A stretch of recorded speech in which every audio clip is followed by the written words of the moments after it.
Narrated, Abu Hurairah, Allah's Messenger, peace be upon him, said, a man said that he would give something in charity.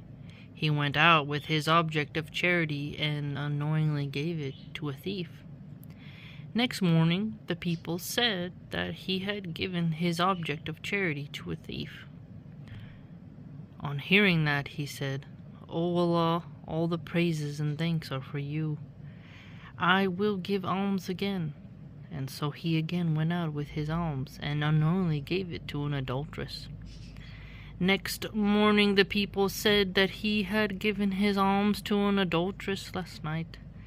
The man said, O Allah, all the praises and thanks are for you. I gave my alms to an adulteress.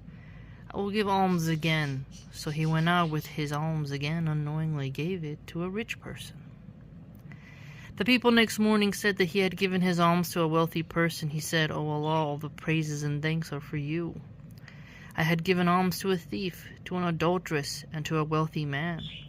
Then someone came and said to him, the alms which you gave to the thief might make him abstain from stealing, and that given to the adulteress might make her abstain from illegal sexual intercourse, adultery, and that given to the wealthy man might make him take a lesson from it and spend his wealth which Allah has given him in Allah's cause. Assalamu alaikum warahmatullahi wabarakatuh. Hope you're doing well. So, what's interesting about this hadith is the unknowingly aspect. He didn't know that one was a rich person, one was a thief, and one was an adulteress. And he still praised Allah and tried again. He tried 3 times. And look how, even though he made an error, it still was able to have a good effect.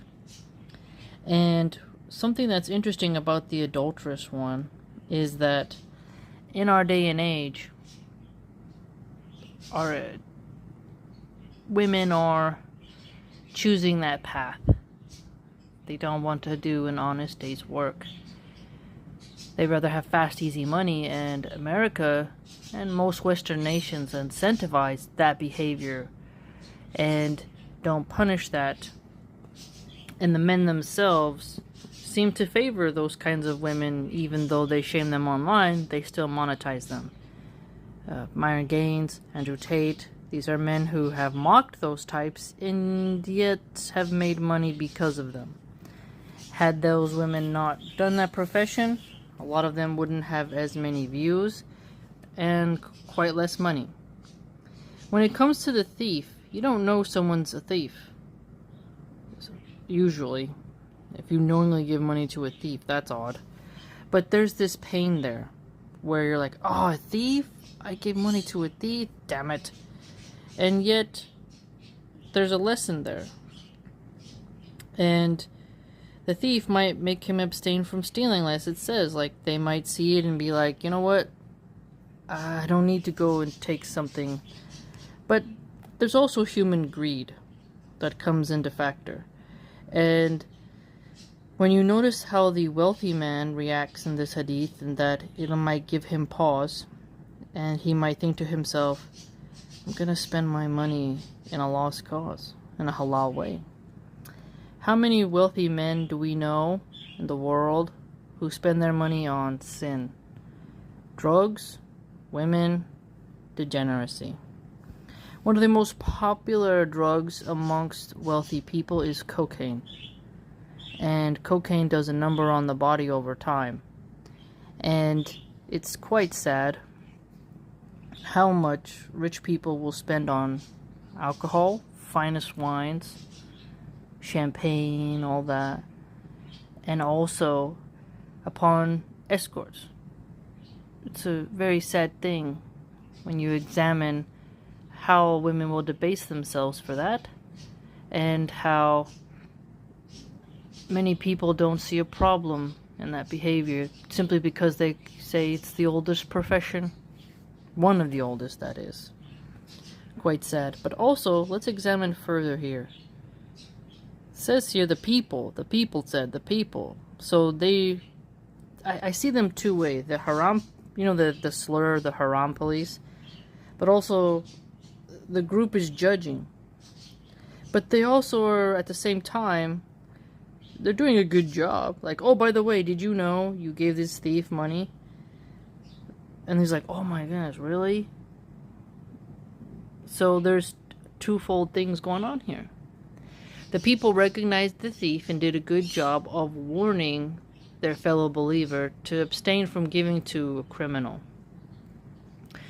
But Allah made it to where even though this man committed an accident, there's still some benefit from it.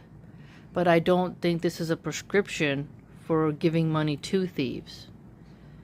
Now, let's say you suspect somebody of being a thief, and you're like, maybe if I give them a little bit of help, it'll change their ways. There's a lot of nuances here, because some junkies, you will feel bad for them for being high in the street, and then you give them money, and then they go buy drugs. So sometimes it's better to buy them food than it is to give them money which they will use for haram actions. I've seen a lot of people ask us, Sheikh Hasim al-Hakim, about if the person will be held responsible for the actions of someone if they buy something haram with the money they've been given. And will they be held accountable before Allah subhanahu wa ta'ala? And the thing is that the people don't know that so-and-so will use the money in a bad way. But if you do know someone's going to go buy alcohol with it, like, let's say you have a cousin who's doing bad, and he's like, hey, uncle, give me money to go to the club to buy some hose, some bottles. And you're like, okay, here's some money to go buy the chicken head some alcohol while you're in the VIP section. That's quite different, isn't it? Then there's a hobo on the street, and they're pretty scratchy looking, and they're like, sir, you got $1, and you give them 10. There's an if in the air. There's a hope in the atmosphere that they will waddle along and go to 7-Eleven and get something healthy, a good turkey sandwich, or something, bottled water. Hopefully, and not a Modelo or a Tecate. And I read this as merciful as well, because Allah subhanahu wa ta'ala has allowed there to be some good to the almsgiver. Because some people might read this hadith and think, oh, you should, or how should we put it in a better way? You could be scared to give alms because you don't want it to help someone do haram. Right? But this is almost like it gives you hope that you can give charity, and if that person does something, like they're not that great, you still intended to do something good.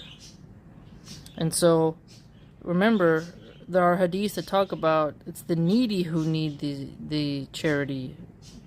Your family. A wealthy person, like the poor are more entitled to charity than the rich. So it's interesting that we see this hadith that highlights that if you accidentally give something to someone who has means, maybe they'll be inspired to do good. And so I found this to be very motivational. And notice how the man consistently says, O Allah, all praises and thanks are for you. I gave my alms to an adulteress. I will give alms again. I will give alms again. 3 times. Trying, right? And the unknowing aspect. Praising Allah, thanking Allah. Fulfilling his promise. I will give alms again, and he does fulfill that. And so, know this in our hearts that we have to maintain a charitable heart even if we make a mistake. It can be easy to give up on giving charity when someone screwed you over or you made a mistake. It's very scary nowadays to give to charity to organizations. It's hard. If you look at how many millions have been donated to Gaza, and yet the condition has not improved at all, and you see the bureaucracy holding those walls of money back, you're like, man, you intend for the money to get there, but bureaucracy prevents it, and also corruption exists. It's really quite heartbreaking. But in your local vicinity, within your family, stuff like that, where you can give some oversight, where you can see the fruition come, that can go a long way. Money softens hearts sometimes, as long as the person isn't haughty and thinking they're all that. Giving, now I was thinking about the wealthy man. There's like people who will buy their wealthy friend a gift or that, and they use it as a form of, I wouldn't say bribery or brown nosing, but it's a form of networking. That's quite different than what's occurring here. And so, rummaging over in our mind, amongst our thoughts, the nuances within this hadith that's narrated by Abu Hurairah from the Prophet, peace be upon him, we begin to see an interesting picture around charity. And so, a Muslim should always remember that we should give alms. Even if you made a mistake of giving something to an adulteress, you still have hope that maybe she'll abstain from that night. She won't go about her rounds. And this is interesting because a lot of women in America, they are doing that stuff. And you may not suspect it. And it comes in all classes, as in the aristocratic class to the lowest of low. Like just hobo junkie women, who are looking for their next crack rock. All the whole spectrum. The Asian women in the massage parlor to the Latina who is cleaning the wealthy man's house.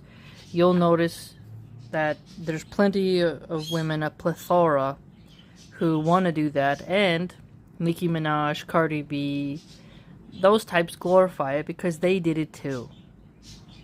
And they do it in a different style.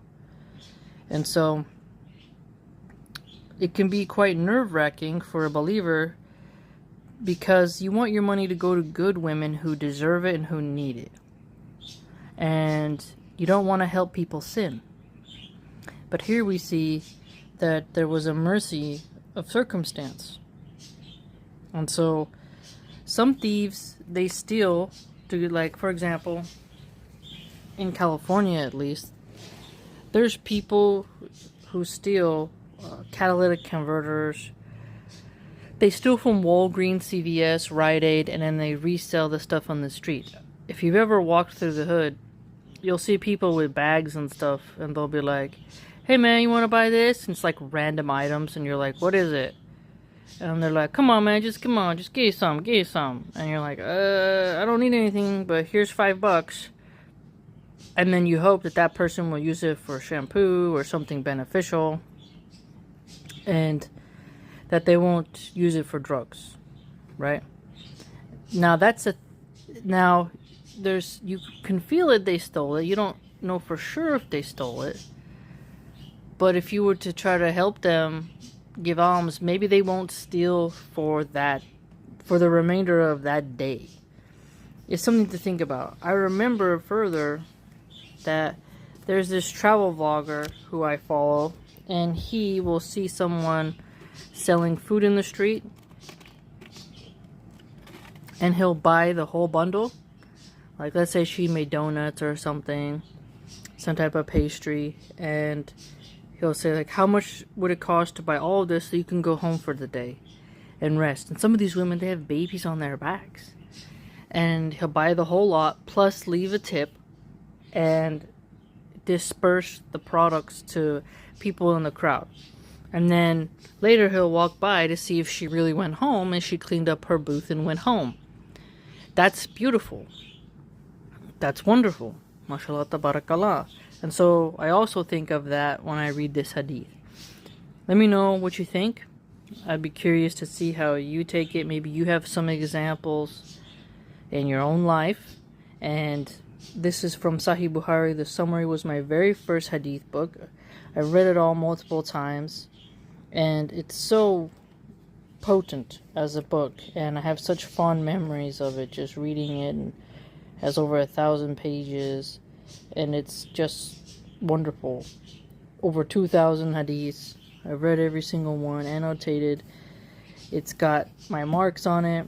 My youngest has read from it, written from it, and it's quite special. It's beaten up because it's been used so much. I'm probably gonna have to put that clear packaging tape around its binding soon.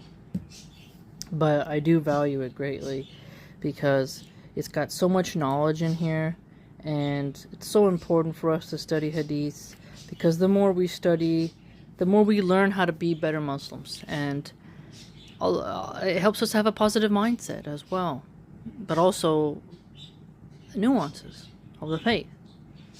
So don't neglect that. Please like, comment, subscribe, share, and join the blog.